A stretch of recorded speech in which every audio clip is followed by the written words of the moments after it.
Yeah. So it is time. Shall we start? I think there is some issue with the recording. So let's wait until it fixes. Yeah. Yeah. Let's start today's technical session. As usual, there will be a 15 minutes explanatory session for the techniques what we have been seeing for the past 3 weeks. And so to continue with that, I would like to share my screen. Yes.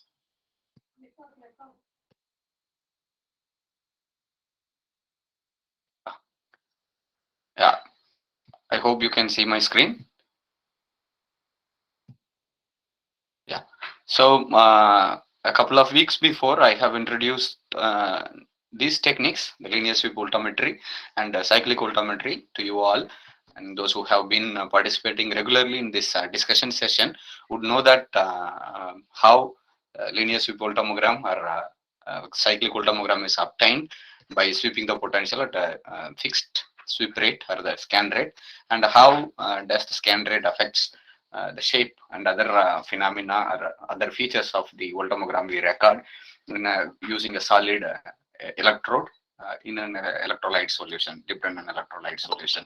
So we have seen what is LSV and what is CV, and how do we get this duck-shaped voltammogram or the peak-shaped voltammogram in the case of cyclic voltammetry for reaction that are controlled by the diffusion of the electroactive species from the bulk of the solution to the electrode surface. And we also saw how minimizing the thickness of the division layer can impact on the structure and shape of the cyclic voltammogram. And I have also told you some examples where we have very thin double layer, for example, microelectrodes and ultra microelectrodes, and electrodes in which there is a flow of electroactive species under forced convection, like rotating disk electrodes, and also there is stirring the solution. So by all these means of exerting convection, so that minimizing the effect of diffusion layer, and or reducing the surface area of the electrode by making the electrode be smaller and smaller, so that the diffusion layer becomes very thin. The CV or LSV what we see is of a sigmoidal shape. So that's what we have learned a couple of weeks before. Then we saw what was the what were the effects of scan rate on linear sweep voltammogram, and how does the scan rate increases the current, and what is the relationship between the double layer thickness and how it is related to the Fick's law of diffusion, and how can we account for the increase in peak current with the increasing scan rate. These things we have seen in previous week, and we also saw that how this particular phenomenon of increasing current with increasing scan rate in the case of diffusion controlled reaction can be used to determine how your electroactive species is interacting with your electrode surface. And I told you last week that there are two kinds of interaction. The first one is non-specific, freely diffusing ions.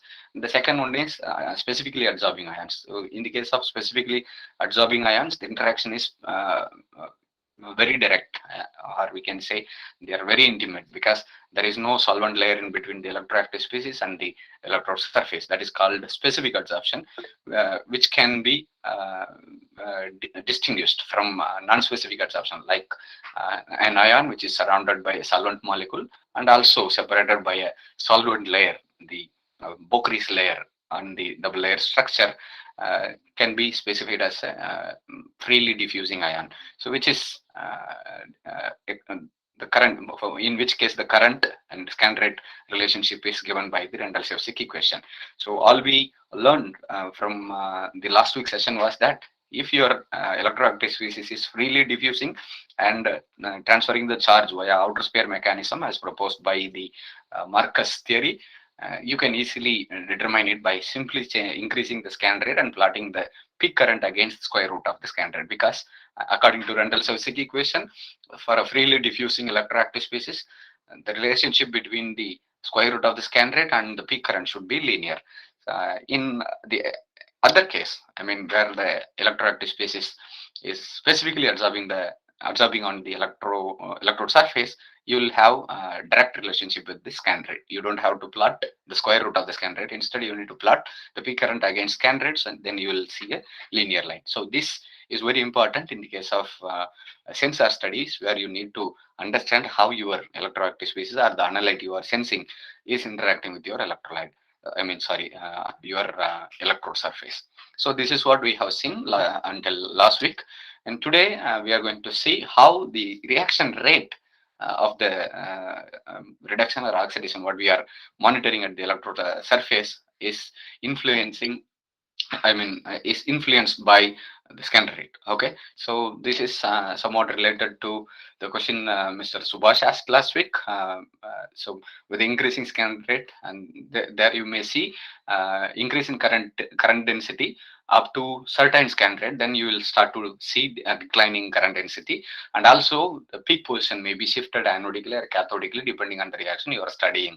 It is because the reaction rate is much slower than the scan rate what we are applying. So that is what we that is why we see such a phenomena. So which is witnessing increase in current density for a few scan rate, increasing for a few steps of increasing scan rate, but again seeing a decline in current density beyond certain scan rate, means that that is actually indicating the rate of the reaction. So you can also actually indirectly determine the rate of the reaction just by varying your scan rate. So if you don't see any such behavior, if you see an increase in peak current, as long as you increase your scan rate, it means that your reaction is very facile and occurring at a very rapid rate. The rate constant of the reaction is very, very high. Even though you perform your reaction or record your voltammogram at a very high scan rate, if you don't see such a declining fashion, that means that your reaction is very facile, and your electrode or the electrocatalyst what you are using for the reaction is good for that reaction, particular reaction, so that it can be used for the end application what you desire. So that's how the scan rate affects the reaction rate, or we can say vice versa. The reaction rate affects the shape of the LSV or CV depending on the scan rate we apply. Okay, so now we are going to see another type of reaction, which is called the quasi-reversible reaction. So you people know a reversible reaction and the condition which is to be met for a reaction to be called as a reversible reaction, which you may recall as the peak to peak separation should be closer to 59 millivolt, but in real cases achieving 59 millivolt separation from anodic to cathodic peak is almost impossible, because there is uncompensated resistance, due to which there will always be a potential drop in all potential static voltammograms or voltammetry techniques, and there is also these things. So the uneven surface which accounts for capacitance, increasing capacitance, so that can also affect the shape of your Faraday response. So because of all these things, the peak to peak separation is usually around, for a very good electrode, finely polished electrode, it will be around 70 to 80 millivolt, the peak to peak separation. And as we electrochemists accept peak to peak separation of 70 to 80 millivolt to be an indication of a reversible reaction. It doesn't need to be exactly 59 millivolt. So it is okay to have 70 to 80 millivolt. But there are also other conditions that has to be satisfied in order to call a reaction a reversible reaction, which is nothing but the ratio of cathodic and anodic peak current should be equal to 1, and the peak position should not shift with the increasing scan rate. So these two conditions should also be met if your peak to peak separation is not exactly 59 millivolt. So in that case, it is still called a reversible reaction. Okay, and all those reactions are also called Nernstian reactions. Okay, because it obeys the Nernst equation. And here we have another type of reaction which is called quasi-reversible reaction, because the shape of it indicates there is an oxidation and also there is a reduction, but it does not satisfy all the conditions that are required by the reversible reaction. As you can see, the peak to peak separation is not always equal to 59 or closer to 59. It increases with the increasing scan rate, and also peak position is not independent of scan rate. It is dependent on scan rate. The higher scan rate, the higher will be the shift. For the oxidation, it will be to a higher anodic potential. For a reduction reaction, it will be a higher cathodic potential. So with the increasing scan rate, you will also see a shift in the peak potential. And there is one more thing: the IC ratio. I mean the current ratio of the anodic peak current. I mean anodic peak current and the cathodic peak current ratio will never be equal to 1, which means that some amount of oxidized or reduced species are staying back in the oxidized or reduced form when we reverse the scan. So it means that not all the species that are getting reduced or oxidized are not uh, reversed back to its original chemical state. That is why this type of reactions are called uh, quasi-reversible reactions, because it is reversible in a sense that not fully reversible, it is quasi-reversible. Okay, and the only thing that we can see as a similarity between the reversible reaction and the quasi-reversible reaction is that you will see linear increase in current density with the increasing scan rate, which is very similar to that of the specifically absorbing electroactive species involved reversible reaction. Okay, so this is how we identify a quasi-reversible reaction. But sometimes yeah, I'll go to that later. And there are also effects of scan rate that we need to understand an irreversible reaction. uh, Let me first introduce what is an irreversible reaction. Irreversible reaction is one where we don't or we can't oxidize the product which was reduced, or reduce the product which was oxidized in the previous sweep or on the forward sweep. Okay, so that kind of reactions are called irreversible reactions. There are no condition, as you know, since we don't have a reverse reaction peak, so we have only one relationship, that is that is the increasing current with increasing scan rate, which is very similar to the specifically absorbing reversible reaction and quasi-reversible reaction. So with all three types of reaction we see, I mean in the case of diffusion limited reaction in voltammetry, the only relationship that applies to all of them is increasing scan rate will increase the peak current density. So that is the only thing. In the case of quasi-reversible and irreversible reaction, there will also be a peak shift, which is not observed in the case of reversible reaction. So these are the summary you should have to be reminded at this point. What happens when we increase the scan rate on an irreversible reaction?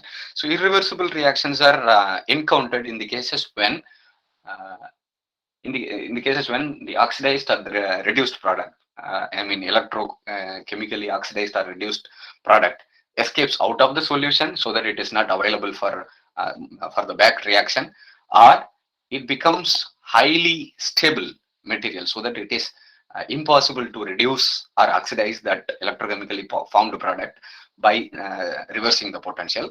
Or there are cases where the electrochemically oxidized or reduced product converts chemically to a different product, to a different molecule, which cannot be reduced or oxidized within the potential window in which we are performing the voltammetry. So these are the three cases where we observe this irreversibility.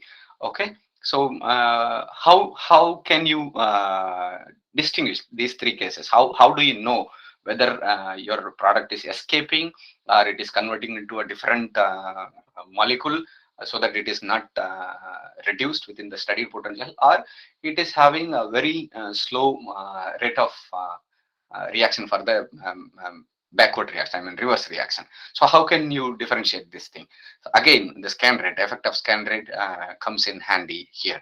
As you can see here, this is an example where the backward reaction, this is actually the reduction reaction given in the US convention, and the backward sweep is actually the oxidation reaction. So something is reduced here, and the reduced product, when the potential is swept back, takes up a lot of time to oxidize again. So what happens is that when you sweep the potential rapidly, you will see reduction. But since the reduced product is oxidized at a very slow rate. So you won't see the reduction peak when you sweep the potential with the very first scan rate from the upper vertex to the starting potential.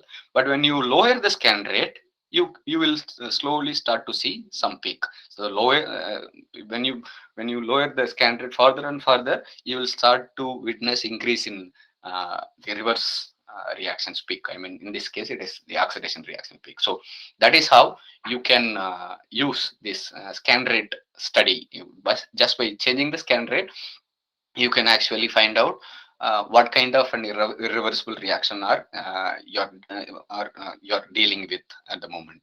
So in the case of gas evolution reactions like HER and OER, it is the first kind where the product escapes the solution as a gaseous molecule. So which means that it is not available for the reverse reaction. In the case of OER, the reverse reaction is much similar to the forward reaction. The reverse reaction is nothing but the ORR, which also takes up huge over potential. So it does not occur when we reverse the potential to even to the reversible potential of ORR. So in the case of HOR, it is very, very facile, and it also does not take up high over potential. Like HER, it is very facile. So that is why the PT and other materials, when we come back from by performing a reverse sweep in HER, we also always see the hydrogen oxidation peak. So depending on the facet, the shape and structure will vary. So those are used for the calculation of electrochemical surface area of some electrodes. That we call it hydrogen under potential deposition. So we will slowly see every single technique that are used in electrocatalysis research, and almost they are useful everywhere wherever these materials are used for the purpose of yeah. So we have exceeded the time. So yeah, with this I would like to stop. So we'll continue next week about IR drop and how to overcome IR drop and some applications of voltammetry. And with that, we will conclude the voltammetry session. Then we will see step potential voltammetry and sampled current voltammetry, and then we have square wave voltammetry, pulse voltammetry, and differential pulse voltammetry. We will see one by one, so that it will be an interesting session, because I can discuss them all at once, but I don't think it will be fruitful at the end, because it is literally very hard to keep everything in mind at one glance, so at a single glance. So it is better to take it as slow as possible. So with that, I stop the presentation here. Yeah, you can ask any doubt you may have here, and or anything that are related to electrochemistry. So please raise your hands. Mr. Subhash will make you a host so that he can unmute and ask your questions. And if you have any doubt in the session just that I just presented, you can also ask from there. Okay. In chat box, Shijil Damodaran has asked, the effects of scan rate on current is different in diffusion controlled and absorption reaction rates. No, you should understand in all diffusion controlled and charge transfer controlled reaction, the charge transfer occurs via two types of absorption. One is non-specific, another one is specific absorption. So that is why we you should understand this difference in all kind of reaction, whether it is mass transfer limited or charge transfer limited. The charge transfer, the transfer of electron occurs when your electroactive species approaches the electrode surface. So either it can directly attach to your electrode surface, or it can stay away separated by a layer of solvent molecules. When it is separated by a layer of solvent molecule, that is called non-specific absorption, in which case your electroactive species is called a freely diffusing ion. But in case of direct attachment, it is called specific absorption. So these two kind of absorptions are there in both type of reaction, both mass transfer limited and also charge transfer limited. So in that case, you will not say how Yeah, how does scan rate affects, particularly when your reaction is charge sensor limited? Because for charge sensor limited reaction, scan rate literally does not affect the current at the vertex potential. Charge sensor reaction must be independent of scan rate. So that is one thing. I'll explain it later when we see about the applications of voltammetry. And then what is the cause behind the shift of peak current? Yes, shift of peak current, you mean increasing in peak current? Shift of peak is what we observe, not shift of peak current. Peak current is actually increased with increasing scan rate. So I will answer both. So assuming that you wanted to ask peak shift, first thing is that the increase in peak current, I have explained it in last session. That is related with the Fick's law of diffusion. When we increase the scan rate, we give less time for the interface to grow a thicker diffusion layer, so that the amount of electroactive species diffusing from the bulk of the solution to the electrode will be hindered effectively, so that a minimum amount of electroactive species reaches the electrode surface and the current is low. But when you increase the scan rate to be higher, you are giving a very less time. So diffusion layer thickness is very uh, less. I mean, very thin diffusion layer is formed. In that case, the diffusion of the active species is not hindered effectively by the thin diffusion layer, which is formed at higher scan rate. So that is why you see an increasing current density, I mean peak current density with increasing scan rate.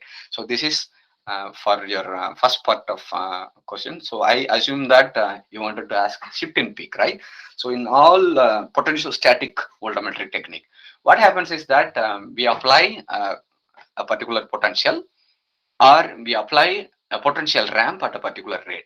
Okay, and it is, you must remember that this is a DC potential. What we are talking about here is DC potential. So we know that in every DC circuit there is always a resistance, uncompensated resistance, and which comes from the resistor element in the circuit.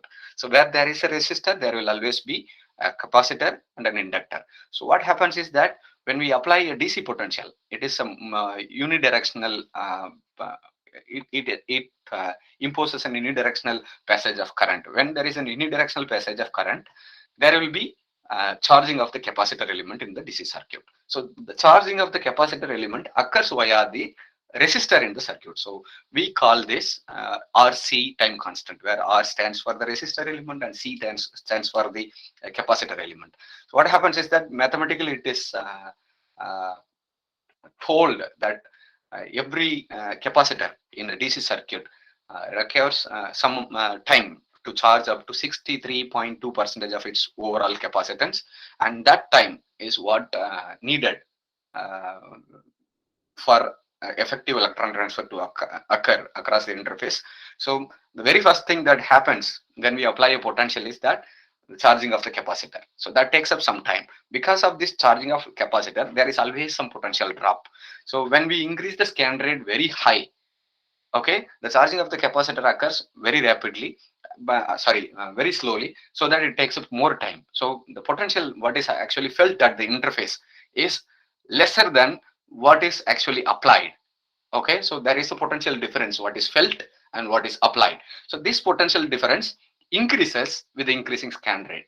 So that is why you see an anodic shift in the case of oxidation reaction and the cathodic shift in the case of reduction reaction. It is because of this potential drop, and that potential drop increases with increasing scan rate. So that is why for diffusion controlled reaction, it is important to perform the reaction at very low scan rates in order to avoid this issue. So that is why you don't that is why you observe this peak shift with increasing scan rate.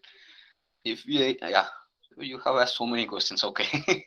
Okay, so if we use a material with a nearly perfectly reversible reaction, will be best for battery with nearly 100% efficiency. You can't say that, because the efficiency of a battery does not only depend on the reversibility of the redox reaction, but it also depend on how efficient the electrolyte conductivity of your electrolyte, solid electrolyte or polymer electrolyte you are using, and the resistance across your membrane, and the efficiency of the current collectors you use, and there are so many other factors that also controls the efficiency of your battery material. So of course, the redox reaction, which is responsible for the storage and release of electrical energy, is important, but that is not only what is determining the efficiency of a battery. So other factors must also be paid attention to here.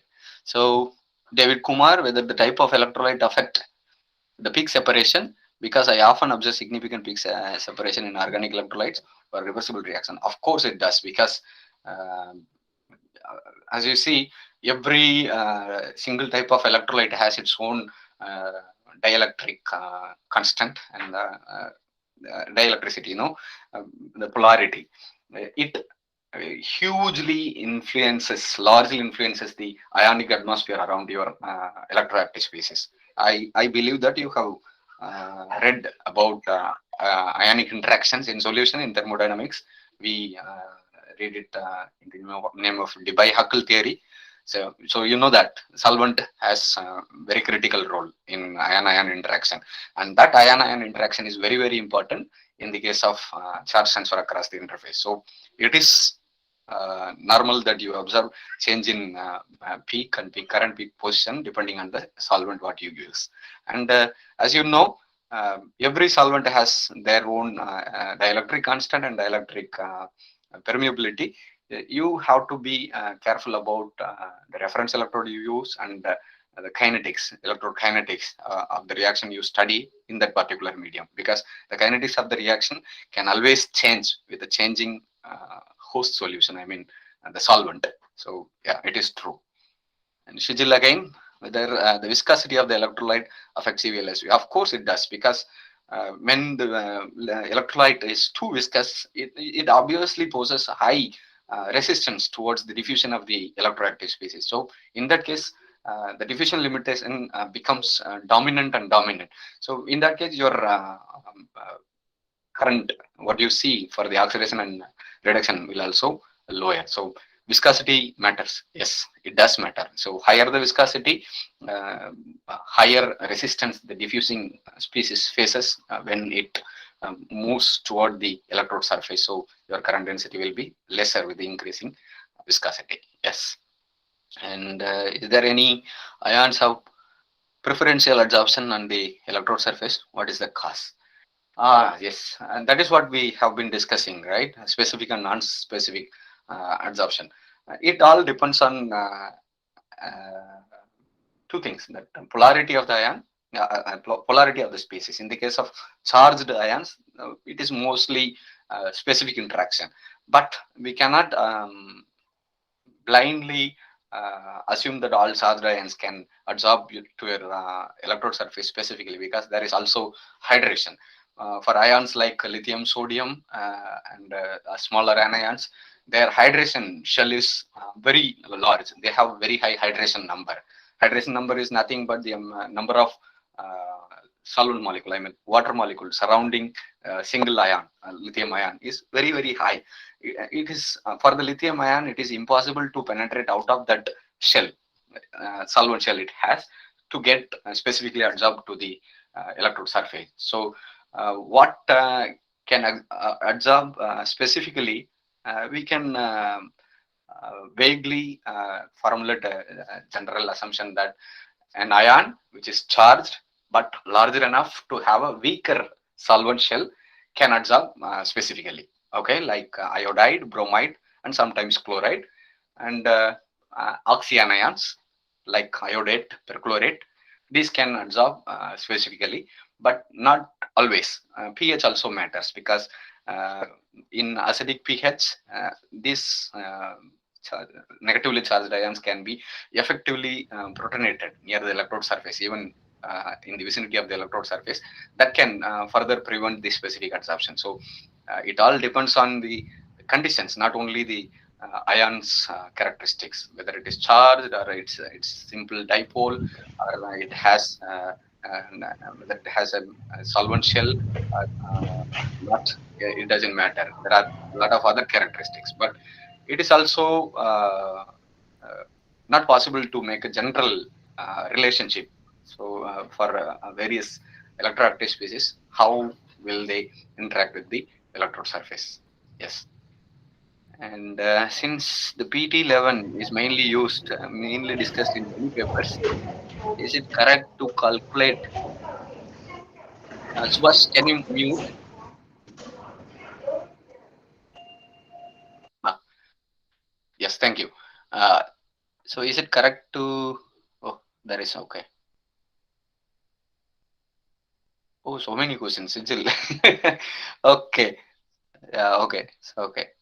So is there any okay preferential, and then whether it depends on the crystallography of the electrode? Yes, it does.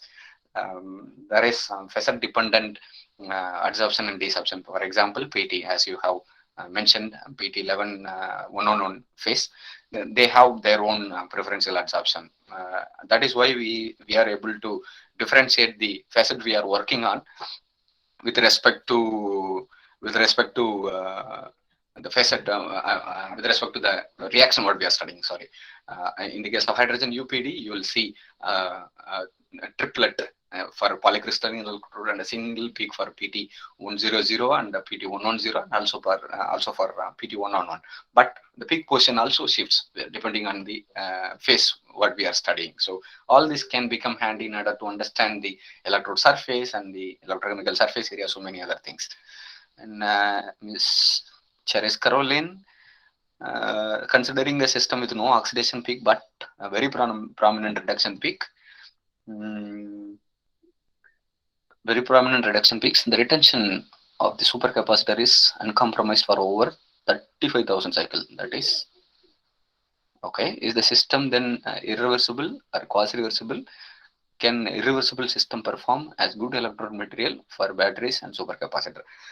I don't think so, because batteries and supercapacitors have to have the redox reaction. That is what the fundamental thing by which they work. So when you have an irreversible process, for example, say your oxidation or your reduction process is what the charging process. So if it does not oxidize back, how can you get the energy back? So it may be due to various other reasons, because like I said earlier, the rate of the oxidation can be very very low, so that you don't observe it in the reverse scan. So you may try reducing the scan rate and see, or if you don't still see the oxidation peak, I would suggest you to perform step potential voltammetry, in which you need to set step potential with increasing step potential, and give each potential set potential some time, like 2 or 3 minutes, so that you may see the oxidation reaction, because it sometimes may be very very low. I mean, the rate of the reaction may be very very low. For as I said previously, for the supercapacitors and the batteries to perform, there must be a redox reaction. Okay, so this in the case of battery, this could be actually useful when your reduction is faster but oxidation is slower.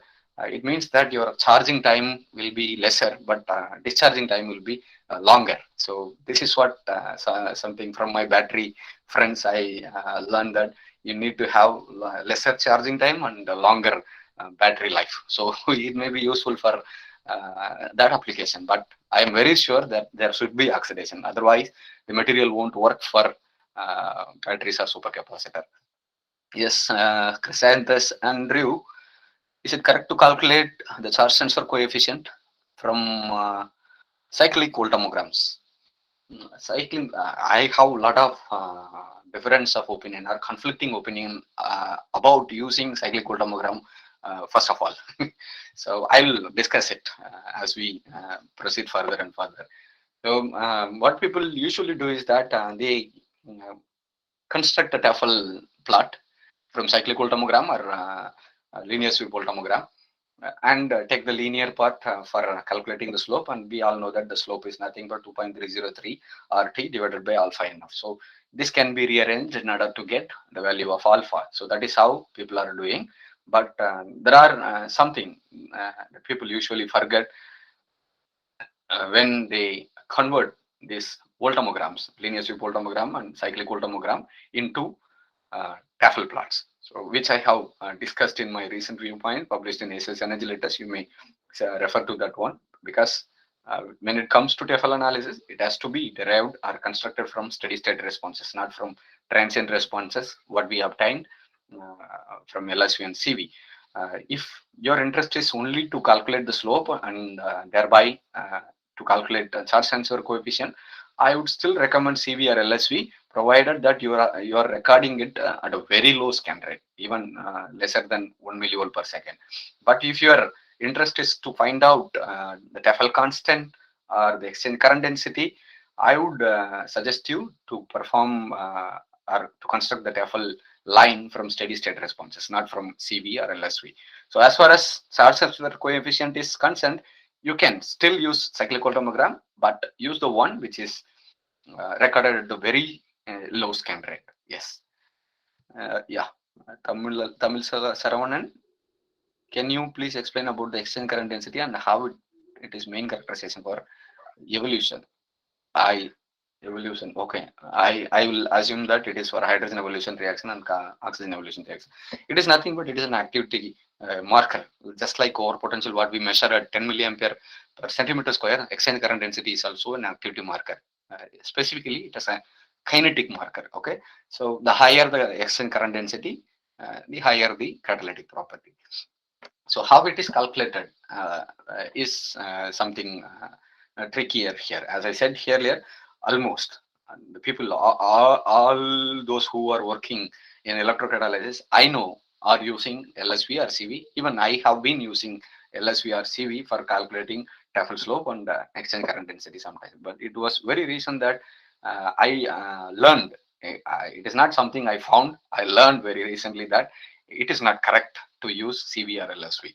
Okay, so since then I have been using steady state responses for my studies, because the difference in exchange current density, what I see when calculated from LSV CV derived Tafel and steady state responses derived Tafel are huge in difference, like 2 to 3 orders of magnitude of differences are witnessed. So I realized that there are reasons which beyond the addition of capacitance current and also addition of catalyst redox reaction current. Then I learned this thing also, that the ratio of exchange current density and the capacitance current should be very low in order to get a precise exchange current density from your CV derived or LSV derived Tafel slope. I will explain it how and why it should be very low in later sessions. And yes, Kulandevel Loganathan, how to correlate the Porbach's diagram with electrocatalyst stability in wide pH range. Porbach's diagram itself a good guide. There is no explanation needed, because in Porbach's diagram what you have is a potential scale and a pH scale. In between you will see a simple diagram like normal phase diagram what we see in chemical equilibrium and chemical kinetics. So depending on the pH and the applied potential, you will be having a stable species, mentioned stable species in a particular Porbach's diagram. So for example, if you are working in acid for OER, none of the 3D transition element can be stable at that particular pH and potential, OER potential. But when you are working in the case of alkaline OER, all of them are very stable. So that is how you can determine your material stability from by simply checking the Porbach's diagram. Yes. This is how CV can be used to calculate the energy gap materials. So I'll discuss it later, because we have not gone to that level. And there is a very famous paper by Lindsay Bard, published in JAX, I guess, and I'll definitely discuss about it. But you should remember that for not all reaction and for not all materials, energy gap can be precisely determined using CV, because using CV is itself has become a questionable practice. So I will explain later. So how Professor Bard did, and how it is not applicable to all other materials. Okay, and how you confirm that exchange current density from steady state is more correct than LSV. because it has been established for PT. I checked this with PT. We know that PT should have three closer to 3 milliampere per centimeter square as an extent current density for HCR. When I used LSVCV, I was not able to reach uh, that mark, not even closer. So when I used CA responses and CP responses, I was able to achieve 2.9, 2.95 milliampere per centimeter square for PTC for the same loading for same area, I mean 1 centimeter square. So that's how I learned, and I also had good electrochemistry teachers. Yes, thank you. Mr. Abhishek Rai, yeah, please go. You have been waiting for a long time. I'm sorry. Yeah, Yeah, I think, yes, sir. yeah. Sir, actually, in HER and OER reaction, when performed the LSB at a Mm, 5 millivolt per second, a low standard, I found that for forward scan and backward scan, there is a difference between the forward scan and backward scan. Some gap between the mm. forward scan and backward scan. Why it's so? Like a hysteresis, right? Yeah, like Ah, that. yeah. Okay. Okay. And sometimes I'm found that the backward LSB found have a low current for the catalyst that has a low activity. The Mm, catalyst that has a higher activity, the backward LSB actually at the very high potential, it's mm. have higher current, but at low potential it cross to the forward scan and comes to the non-farad region. Oh, okay. So you are seeing crossing And between. yeah, crossing. Yeah, exactly. And every time it cycle, the activity is the current is Mm, increases. mm. That is because your material is continuously dissolving and redepositing. So we call it. This is a typical indication of corrosion of your catalyst. So in the case of corrosion, only you see such a crossover when you reverse the scan. So because of the redeposition of the material, and that current also adds up. That's why you see that crossing. It means that your material is not stable enough. You may have to increase your binder content, or you may have to adjust the pH in order to avoid this. In the case of hysteresis, what happens is that your material is not conductive enough. So hysteresis usually seen in two cases: when your electrocatalyst is very poor in catalyzing the reaction, and secondly, when your substrate electrode on which you are modifying your catalyst is very poor in conductivity. I mean, an electrode, substrate electrode having solution resistance or uncompensated resistance more than 6 or 7 ohms usually gives such hysteresis. So try changing the substrate and try improving the conductivity for addressing the hysteresis issue. In the case of crossover, you should try uh, improving the corrosion resistance by changing the pH or increasing the binder content or changing the composition of binder and catalyst. You can do so many things to avoid this. Oh, and another thing, sir, what is the optimal pH, optimal registration of the solution? Solution resistance in neutral solution. Neutral solution, there is found that very high solution resistance compared Mm. to acidic and alkali. Mm. Solution resistance. So let's leave the term solution resistance. It is not only solution resistance. The resistance what we see in impedance, electrochemical impedance analysis is not only coming from the solution. So, of course, solution resistance is also a major contributor, but that is not the only source of solution resistance. So only source of the resistance what we see here. There is also resistance that occurs because of the contacts, different contacts we have, the electrode electrolyte interface, and then electrode crocodile clip contact, and all the other contacts, different hetero contacts within the circuit. So each hetero contact has its own potential difference. Where there is a potential difference, there is always a new resistor, and that resistor has its own resistance. All of them can add together and give us a total uncompensated resistance. Okay. In the case of neutral medium, your electrolyte might be having low solution conductivity. I mean electrolytic conductivity. Have you tried adding supporting electrolytes? No, no, sir. What will be the supporting electrolyte, sir? I'm using the There buffer are many capsule of options. pH7. May I know your application? What you are doing in neutral? I am What? doing the HER Okay. reaction Okay. using So the what is the electrolyte solution you use? buffer solution of pH7. It doesn't need any supporting electrolyte. pH 7 buffer solution itself is a good electrolyte. conductor. So try checking your electrodes conductivity, because Okay. maybe you can add conducting carbon while preparing the catalyst ink and try again. Even if it doesn't work, I would suggest you to uh, change the solution. Maybe you may change from pH 7 buffer to bicarbonate buffer, make it slightly alkaline, not too alkaline, or you can also try it with sodium sulfate solution without any buffer, with a high concentration of Okay. sodium sulfate, Okay. and check whether the solution resistance remains higher or not. So if the solution resistance remains higher even with changing the solution, then the problem is with your electrode. So you need to consider adding conductive supports like conductive carbon or silver paste, which is not interacting or which is inert towards your reaction. Both silver paste and conductive carbon are inert towards HER, but with silver paste you cannot go beyond minus zero point 0.6 volt versus RHE, because beyond which silver can also contribute significantly to HER. So you should be Oh, okay. aware of all these things. Okay. Okay. Yeah, Okay. Thank you. Thanks. yeah, yeah. So it seems that Sejil is the only one asking question here. So anyhow, yeah, Kulandel Loknathan, please go.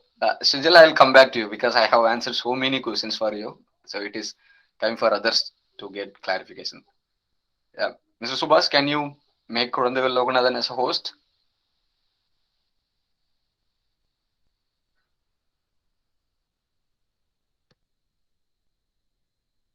Yeah, he is a co-host. Yeah. Loganathan, yes, please unmute yourself and ask your question.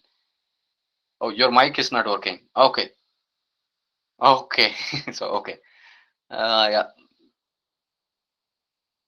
Okay. Pure water is not conducted, but pH 7 solution is a better electrolyte. How based on because pH, so you need to understand the concept of buffer solution. The pH 7 is phosphate buffer. We have sodium, hydrogen, and phosphate in ionic state. We have a lot of electrolytes which can conduct electricity. That is why pH 7 buffer is very good electrolyte conductor.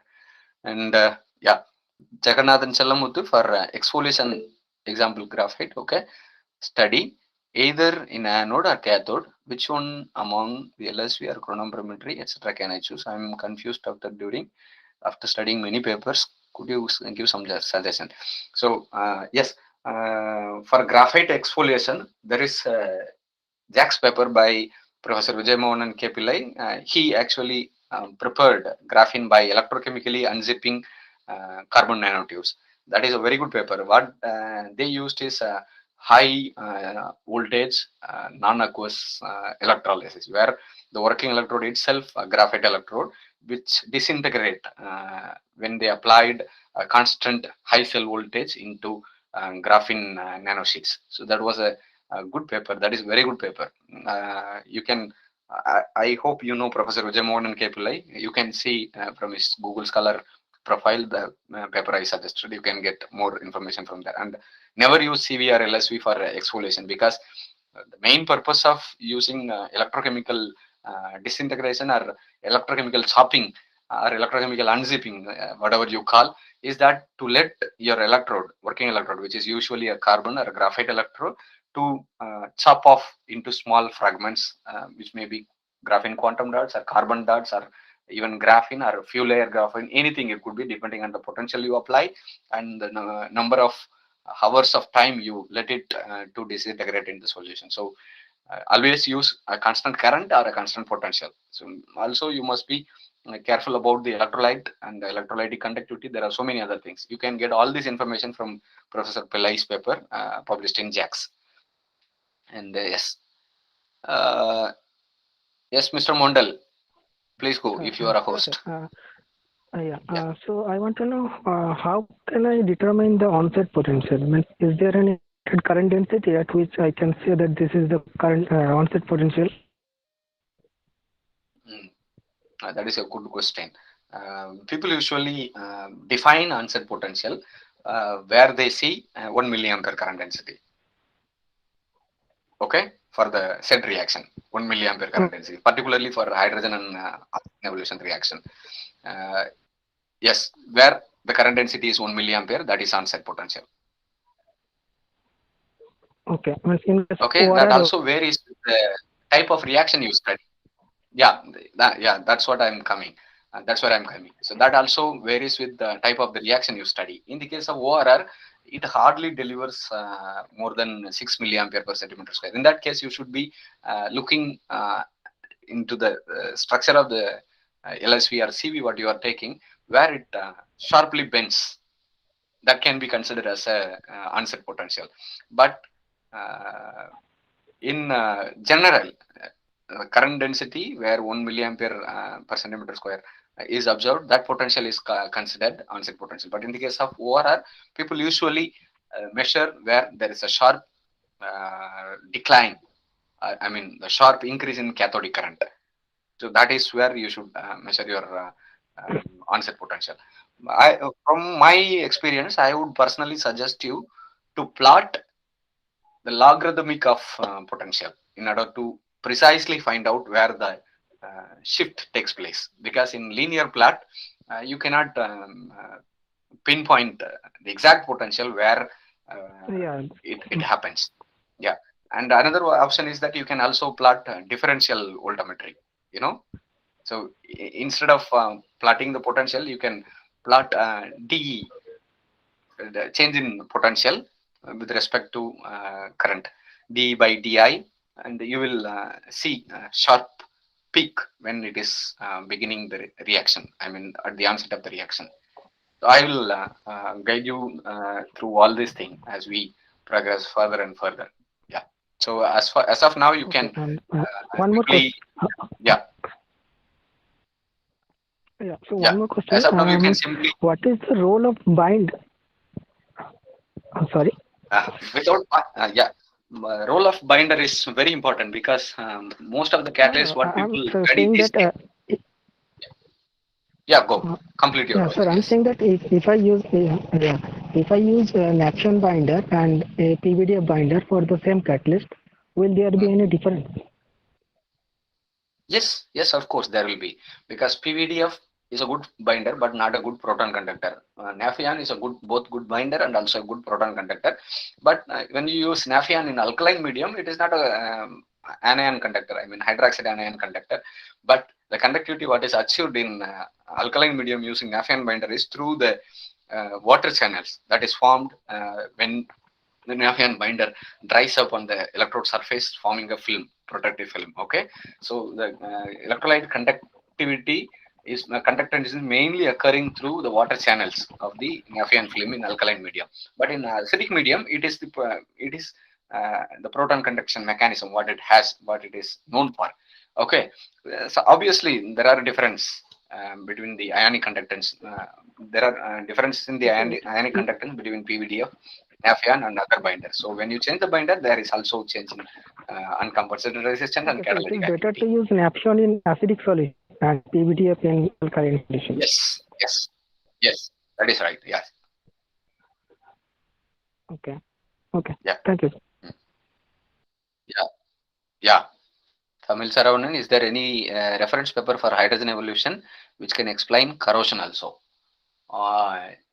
There is no hydrogen evolution reaction paper that can explain corrosion, but there are many corrosion studies in which hydrogen evolution is given much importance, because in the later 20th century, I mean around 1980s and 90s, there are a lot of papers with the stainless steel and other alloys. They were mainly concentrating on the hydrogen evolution property in order to correlate their corrosion resistance. So you may want to study all those things. You may search papers which are published from 1980 to 1999 on HER on stainless steel alloys and alloys of other 3D transition metals, where the primary focus is corrosion, but they also studied hydrogen evolution reaction and how it is related to corrosion. So from there you can get what you want to correlate your hydrogen evolution reaction with the corrosion. Yes. And Lokanathan, at the end of my LSV, Towards reaching final potential, there is some improper curve. How to address this issue? GCE, PTOI, AgHCl, and acidic medium. Okay, first of all, never use AgHCl in acidic medium because we have explained it when there was Dr. Subramanian. What happens when you use a reference electrode which is not destined for using a particular pH. Always use MmSO4, mercuric sulfate reference electrode. I don't know what do you mean by some improper curve. So unless otherwise you show me the curve, it would be hard for me, very hard for me to help you with this. Yes. So if you have now, you can share your screen. Since you have mic problem, you don't have to ask. I will guess what you are meaning from the figure. Then I will explain. Otherwise, let's see in the upcoming session. Yes. Yeah, I guess we have answered all the questions in the chat box. So if none of you have any questions, so we can conclude today's discussion. And I have been saying that only a few people are interacting, even though many are participating. I understand that you are all here to learn and you may not have anything to ask, but it is sometimes very useful and also helpful when you interact more than when you just listen. Yeah, so when you have question, please don't hesitate. Yeah, Mr. Mandal, go. Yeah, I wanted to know about the Yeah, Mr. Mandal. what is potential delay?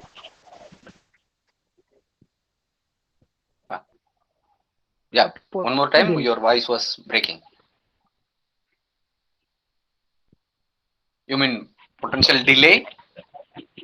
Yeah, you mentioned in your tap analysis paper that you are decreasing the scan support. So, decreasing. Sorry, Mr. Mandal, can you type the question in chat box? I'll come back to you. Mr. Abdul Karim, please go. Yes, sir. Actually, Yeah. sir, like when I'm doing this chronoampermeter test, Yeah. so here we don't have RD, we are doing on GCE. So in the case like I'm running that chronoampermeter at 10 milliamp per centimeter square, so the bubbles are occurring on that surface of the electrode. So due to that, some noise in there in this chronoampermetry, so current will go down and sometimes it go up. So what I can do actually? Have you tried stirring the solution? Actually, sir, I tried, but I read some paper like this is a magnetic stirrer, no, and we are using transition metals, so that also will affect our performance. Yes, that is there. That is there because when you have when you are using a transition metal based catalyst and magnetic stirrer can significantly influence the performance. But magnetic property usually does not have anything to do with your catalytic property, unless otherwise it infers the oxidation or reduction that is required for the reaction what you are studying. For example, OER. But in that case, try using a different configuration of electrode. Instead of vertically inserting the GC, you may try sideways or upper projection, so that it will be easier for the gas bubble to escape out. Yes, sir. Yeah. You may try this thing. So in the case where you don't have RD. But I wonder, why do you use GC for studying stability at 10 milliampere? Because I believe that the GC what you are using is having 0.0732 centimeter square area. Yes, so sir, you will be performing your CA at a potential where it delivers just 0.732 centimeter square, milliampere centimeter square. Yes, sir. Yes, sir. And then you will normalize that current density to 10. Yes, sir. No, you don't have to. You must not do that, because what you are doing literally is that you are checking the stability of your electrode at a much lesser potential where it does not perform the reaction for the current density. Of course, technically it is correct. Ethically, it is not correct. This is what I have shown in my energy environmental science paper. You could have seen that. So I compared ReO2 modified GCE and ReO2 modified carbon cloth. The second one is exactly 1 centimeter square area, and I performed chronometry at a potential which is corresponding to 10 milliampere per centimeter square. The one which was done using exactly 1 centimeter area, 1 centimeter square area, there was noise in the shape of the IT response. But with the one what I occurred what you are doing, it was very smooth because the current density was just 0.732. So it is not the true stability. So whenever you perform stability studies, always use an electrode which is at least 1 centimeter square area. Don't use GC. Yeah. But I'm LSV, CV, everything I'm running with that GC. That is okay. That is okay. You can justify. You can justify later to the reviewer if they ask. If I am the reviewer, I will not bother about that. Okay. Yes. Thank you very much. And sir, one more thing, I'll be doing on carbon cloth also. So one side I need to tape it, or second side I need to paste my electrocatalysts, or both side I can do that. In that case, the area will be 2 centimeters square, no? Yes, of course. In that case, you must always reduce the size to 0.5. 1 into 0.5. So it will be 1 centimeter square. Okay, sir. Thank you very much. Yeah. You're welcome. Potential delay. Yes, that is what we were discussing when we talked about the increasing scan rate. Because in the case of all potentiostatic voltammetric techniques, we are actually trying to control the potential at the interface. But what happens is that because of the intrinsic resistance that exists, there is always a delay in potential what is felt by the interface. Okay, this delay increases with the increasing scan rate, because when the scan rate increases, the charging of capacitance is also increases. So when the charging current of the capacitance increases, it takes up more time to charge up to the level predicted mathematically, that is the 63.2% of its overall capacitance. So when this time increases, we say that technically as RC time constant. RC time constant increases with the increasing scan rate. So which means that the potential felt at the interface and the potential what is actually applied, the difference between these two increases with increasing scan rate. That is why there is a potential delay, and that is why you see a shift with increasing scan rate. So I think I have made it clearer. Vaishnavi Raghu, overall, what would be the effect of stirring on voltammetry? Stirring on voltammetry can have several effects. In the case of gas evolution reaction that are only controlled by charge transfer reaction, what it does is that it helps your catalyst to expel the gas bubbles that are forming on your electrode surface. In the case of diffusion controlled reaction, it eliminates the diffusion from the overall picture. It completely eliminates the diffusion limitation. Instead, now the reaction becomes convection limited, because when we stir the solution, all the diffusion of the the transport of the electroactive species is occurring mainly by the convection, because we are stirring the solution externally. So that kind of motion of electroactive species is called convection, right? So this stirring completely eliminates the phenomenon of diffusion limitation. So any limitation what we see at this condition is called convection limited. Okay, so that is how it has a huge role. A greater role in the case of diffusion limited reaction. But in the case of charge transfer limited reaction, it is not so much. I would say it just helps your catalyst to expel the gas bubbles that are forming. Yes, Mr. Abdul Karim, please go. Yes, sir. Actually, sir, this impedance will run, no. So, from the papers, I have seen this Hertz value, higher and lower value. I'll apply that, but I'm not applying any potential. I'm getting half. I'm not getting that full half circle.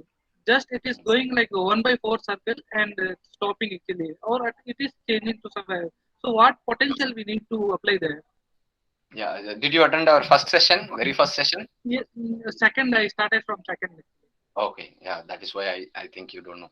In my first session, I shared one of my papers. I published a paper exclusively on how to use electrochemical impedance spectroscopy for water splitting reaction.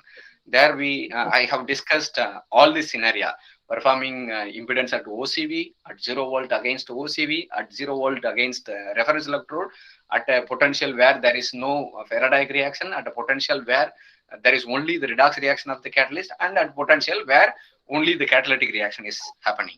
If you don't set a potential, your electrochemical workstation obviously assume that you want to run the experiment at 0 volt or predefined potential by the electrochemical workstation's interface, user interface, and at that potential your catalytic reaction may not be occurring. That is why you don't see a semicircle. So in order to see a semicircle, you should set a potential where your catalytic reaction is occurring, any potential in the window. For example, if you are performing OER, any potential at which OER current is seen. If you are performing HER, any potential at which HER current is seen. If you set that potential, you will definitely see a semicircle. Okay, thank you, sir. Thanks so much. Yeah. Oh, okay. So yeah, today we exceeded time limit. I also have sore throat, so I think we can conclude with this. Yeah, you're welcome, Mr. Sijil Damodaran. It is my pleasure. You're allowed to ask too many questions. No worries. Since nobody else asked, yeah, so it is okay. Yeah, thank you for joining me today. As like the last week, this recorded version will be available for later viewing on YouTube on my channel. If you want any more clarification, you can always watch there again. And if you want to ask any other questions, you can register again and come join me for another session of discussion by next Saturday around at the same time. Yes. Thank you all for joining today. See you all.